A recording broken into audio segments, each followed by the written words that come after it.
Hey, architecture firm owners and emerging leaders. Get ready for unparalleled insight into the development of a world-class architecture firm and a worldwide organization driving the digital transformation of the design and construction industry. With Build Smart, the podcast that's changing how our profession operates. We share the incredible stories behind innovation in the building industry with my friend and co-host, Patrick McLeamy, FAIA, former CEO of the international architecture firm, HOK. You know, Yamasaki's office or firm lasted during his lifetime. And when he passed away, I think that was the end of the Yamasaki office. Helmut did not want that. He wanted a firm that would live out and grow beyond the founders. In Season 1, discover the untold stories behind HOK's meteoric rise, from 150 employees in St. Louis to a powerhouse with over 1,900 staff members and 27 offices worldwide. You know, they weren't as polite as the Kojima people. That was just boom. And anytime you have a creditor, whether it's Kojima or the bank, that wants their money, unless you can raise money someplace else, you are out of business. Bankrupt. And hold on tight for Season 2, where Patrick takes us on a new adventure as chairman of Building Smart International, shaping the future of digital transformation in the design, construction, and operation of built assets. Ian Howell, Ken Harold, and I, Ken was my technical representative from HOK. The three of us took a tour of Europe of 5 cities in 5 days. Very busy time. Simply follow the link in the show notes to subscribe to Build Smart now and uncover lessons that will transform you and your architecture firm.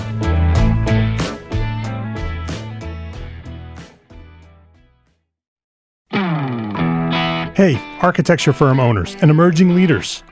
Get ready for unparalleled insight into the development of a world-class architecture firm and a worldwide organization driving the digital transformation of the design and construction industry. With Build Smart, the podcast that's changing how our profession operates. We share the incredible stories behind innovation in the building industry with my friend and co-host, Patrick McLeamy, FAIA, former CEO of the international architecture firm, HOK.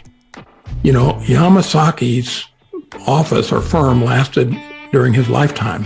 And when he passed away, I think that was the end of the Yamasaki office. Helmut did not want that. He wanted a firm that would live out and grow beyond the founders.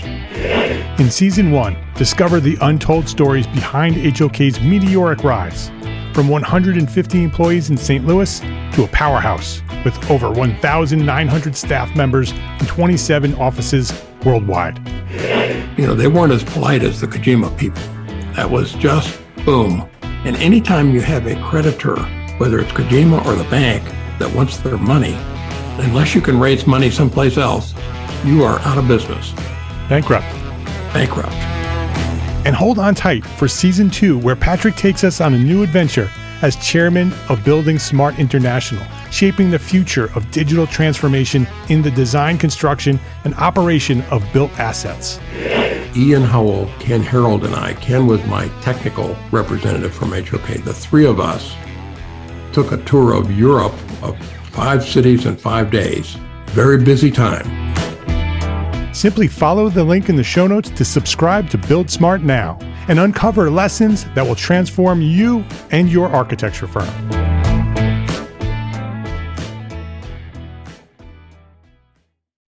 Entrepreneur Architect Podcast, Episode 30. 30. Let's have some fun.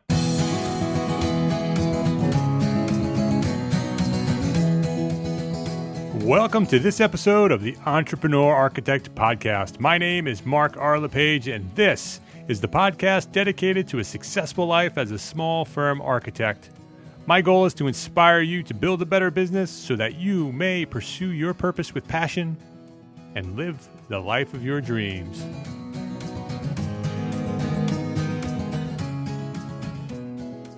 One of the most important of all tasks we perform as architects is project management. The success of each project sits squarely in our hands. If managed poorly, a single project may set our progress back for years. If managed well, it may just take us to great heights. This week on the Entrepreneur Architect Podcast, I will share my 10 rules to project management success.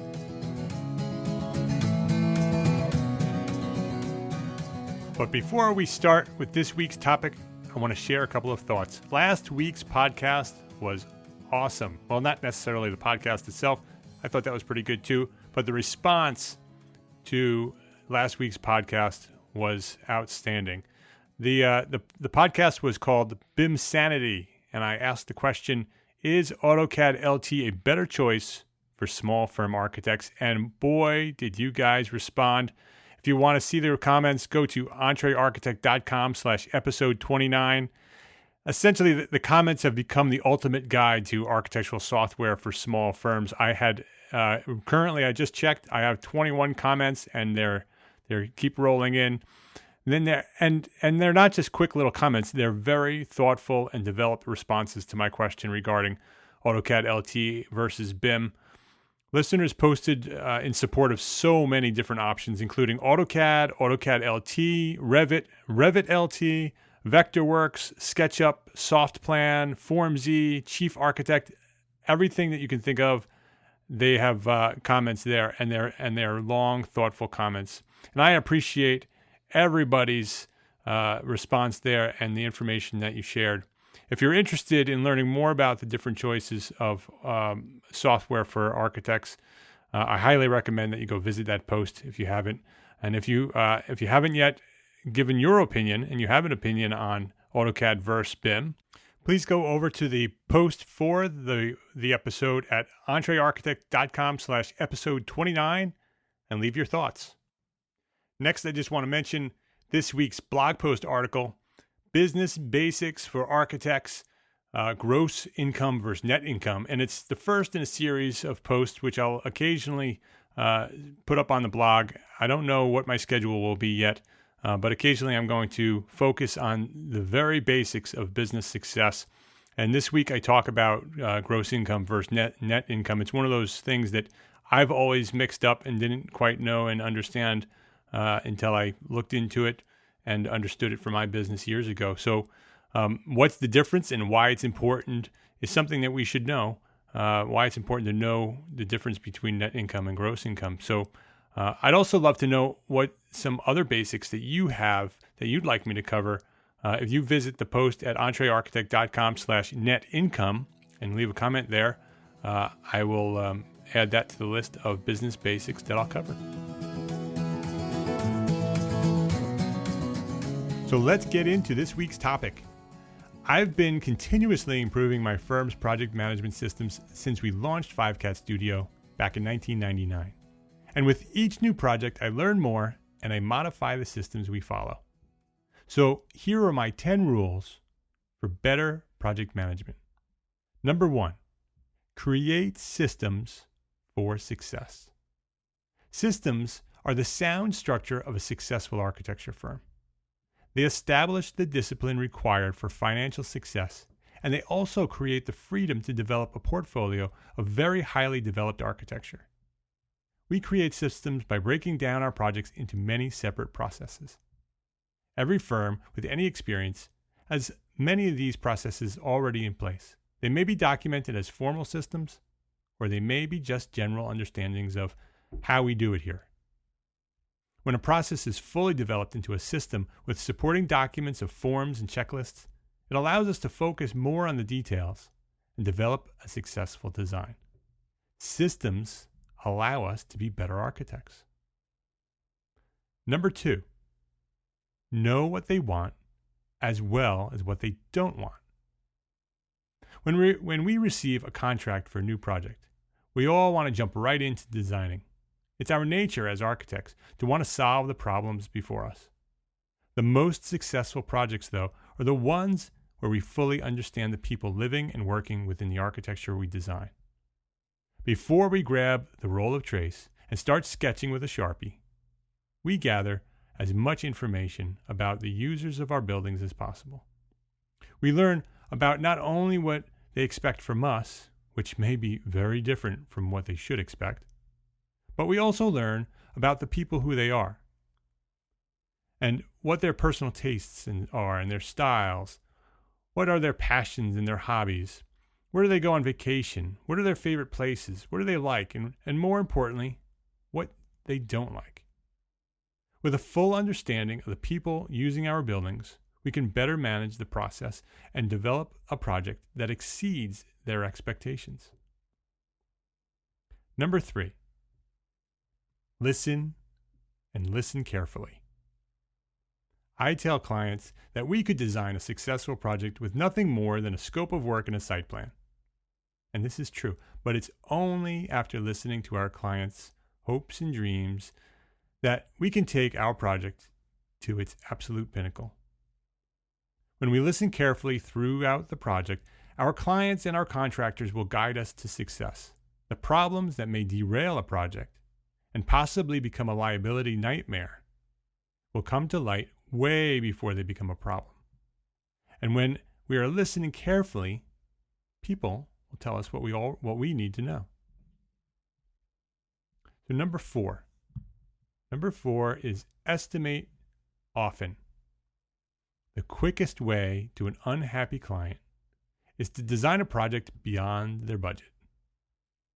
And although our agreement requires that project budget be the responsibility of the client, we assist our clients and manage their budget throughout the entire process.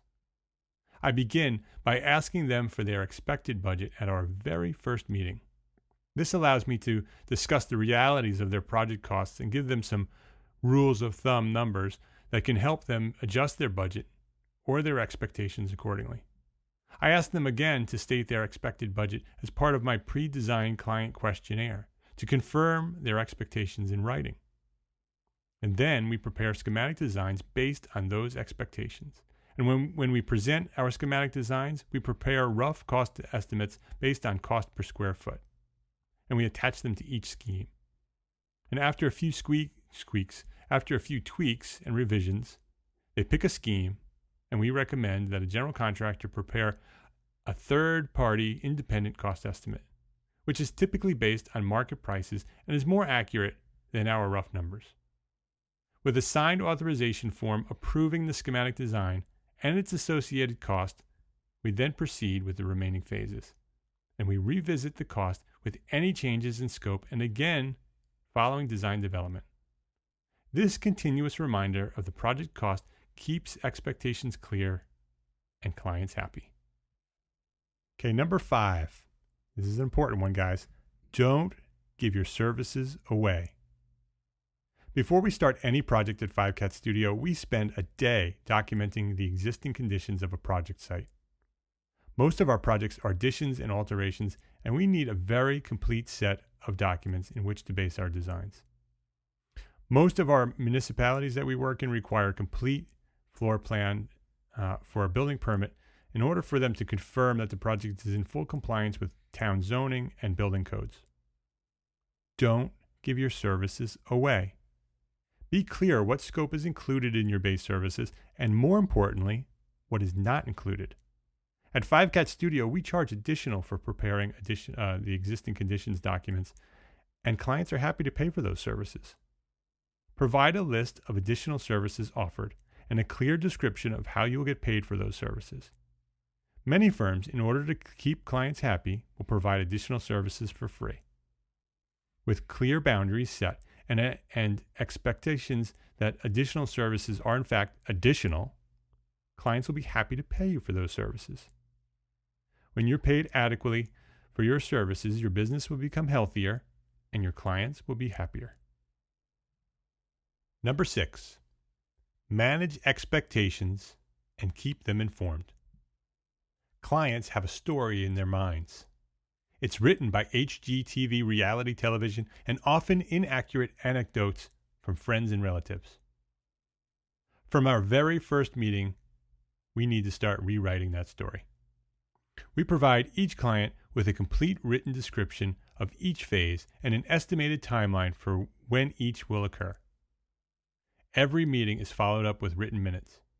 We describe what was discussed and inform them of what should be next expected. When clients know what to expect, they are better clients and projects are more successful.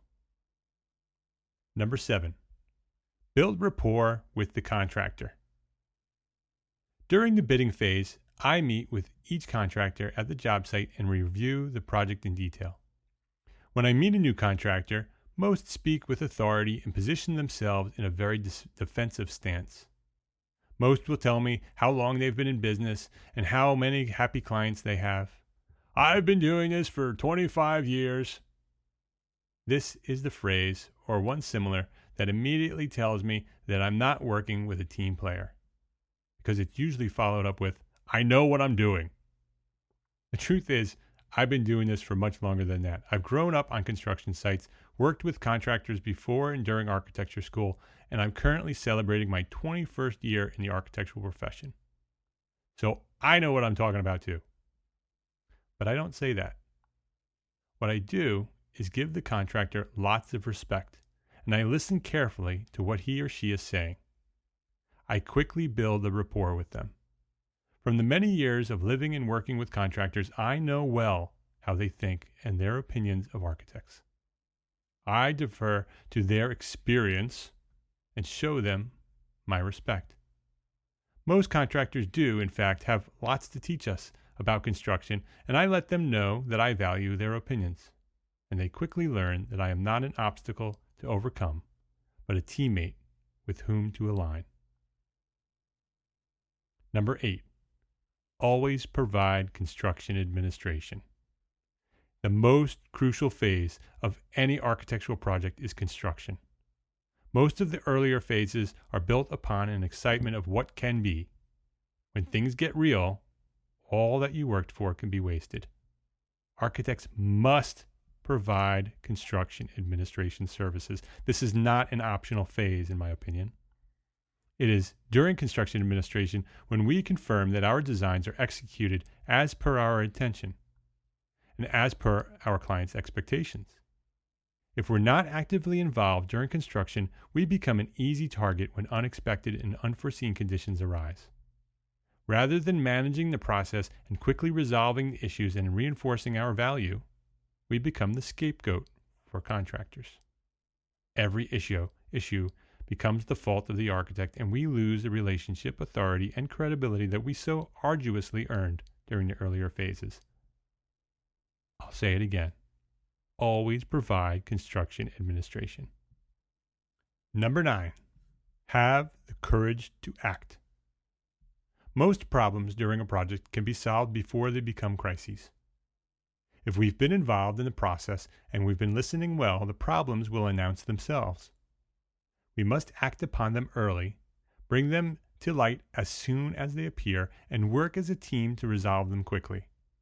Most problems will not resolve themselves. Ignoring them in order to avoid the conflict will only allow the problems to grow and become a much more difficult issue to manage.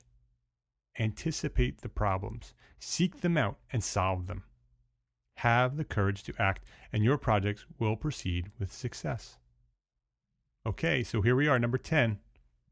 Follow up with clients and bring a gift. It's important to follow up after the project is complete and confirm that our client is happy, because our success is based on their satisfaction and their willingness to spread the word about our fantastic project management skills. When the project is complete and they've been living in the space for a few weeks, we schedule a visit. We make it quick, we bring a thoughtful gift, and we have them show us around. We let them point out all the great things that we've designed for them and how these spaces will change their lives. And we enjoy that moment, because that moment, that's what we've been working for. A happy client, proud of the space we designed. This visit reinforces our relationship with our client. It's a great final impression, and it provides a story for them to tell their friends when showing off their new space. It also gives us an opportunity to address any unresolved issues with the project, or with the contractor, or with us, or our firm. I always ask for feedback. How did we do? And how might we improve? This is how we continuously improve our systems. So I have one more. Bonus rule. Rule number 11. Photograph your work. And this might sound obvious, might sound part of that it should be part of marketing, and in fact it is, but it's also a very important part of project management. A few months after completion, when the leaves are green and the spaces are furnished, we schedule a day to visit with our photographer. Shooting professional photos shows our clients that we are proud of their project and we want to show it off to the world.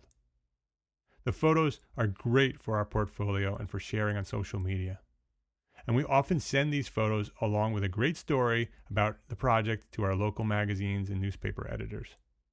Editors are always looking for inspiring stories, and the photos are incentives for them to proceed with publication. So that's number 11. So there are my 11 rules for project management success. Let me quickly review them for you. Number 1, create systems. Number 2, know what they want as well as what they don't want. Number 3, listen carefully. Number 4, estimate, and estimate often. Number 5, don't give your services away. Number 6, manage expectations and keep them informed. Number 7, build rapport with the contractor. Number 8, this is my bug here, always provide construction administration. You guys who are not providing construction administration, you are losing a tremendous opportunity to keep clients happy. Number 9, have the courage to act. Number 10, follow up with clients and bring a gift. And the bonus rule, photograph your work. So, what are your rules for better project management? Do you have any thoughts of things that I did not cover? Anything to add that you want to share? I would love to start a discussion over at the blog like we did last week. Go to entrearchitect.com/episode 30, episode 30, and leave a comment. And this podcast is just to get the ball rolling. The real information is found over at the blog when listeners like you share your thoughts. So I'll see you over there.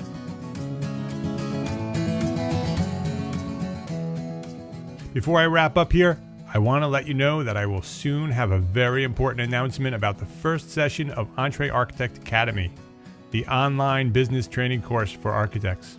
The first session will not be announced to the general public. Did you hear that? It's not going to be announced on Twitter or Facebook. It's only going to be announced on the Academy mailing list, and space is going to be limited. So if you wanted to be notified with details of the first session of EntreArchitect Academy, go to entrearchitect.com/courses, sign up, join that list, and you will have an opportunity to enroll for session number 1. And I also want to remind you to leave a review or a rating at iTunes. entrearchitect.com/iTunes will send you right there to my iTunes page on the web. Just click the button that is labeled View in iTunes, and that will open up your iTunes app, or you can just open up your iTunes app and search for Entrepreneur Architect. And there on iTunes, you can leave your review for the show. And I'd love to know what you think of the show.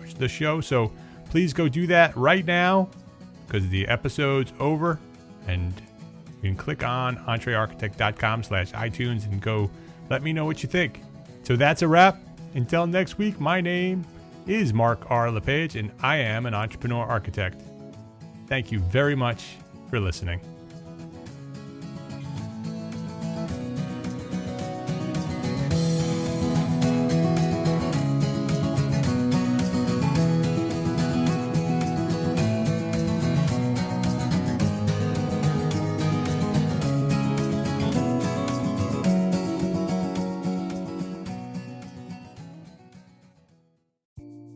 Imagine earning continuing education credits while doing exactly what you're doing right now. Well, you can. Gable Media has revolutionized the way you earn your continuing education credits with a groundbreaking approach. Forget running around town and scouring the internet for credit-worthy courses. Fulfill your CE requirements effortlessly by listening to engaging podcasts just like the one you're listening to now. Our podcasts are designed to educate, entertain, and inspire, all in a user-friendly environment. But wait, there's more. Architects, Gable Media is also approved as an AIA continuing education services provider.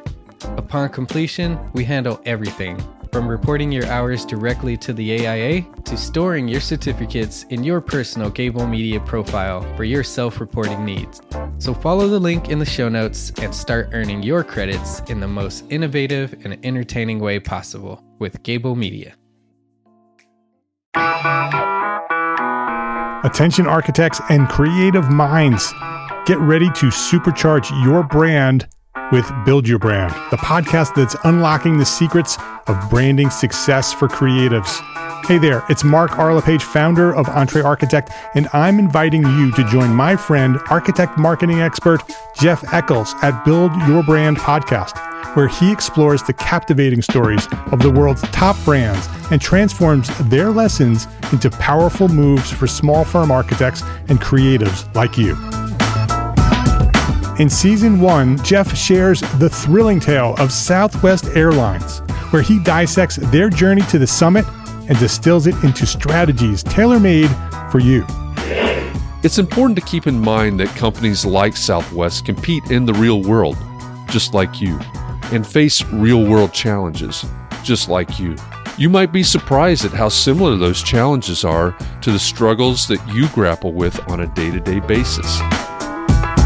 Don't miss out on your blueprint for success. Subscribe, tune in, and let's build your brand together. You may have noticed that the very best brands in the world are also known for having somewhat unique corporate cultures. That's often the glue that holds everything together when they encounter those rough spots. We don't do it because it inconveniences the passengers to whom we are primarily dedicated, the short haul, frequent flyer. Follow the link in the show notes to subscribe to Build Your Brand today. Remember, no matter the size, the journey's the same. Your brand's journey to the top starts here.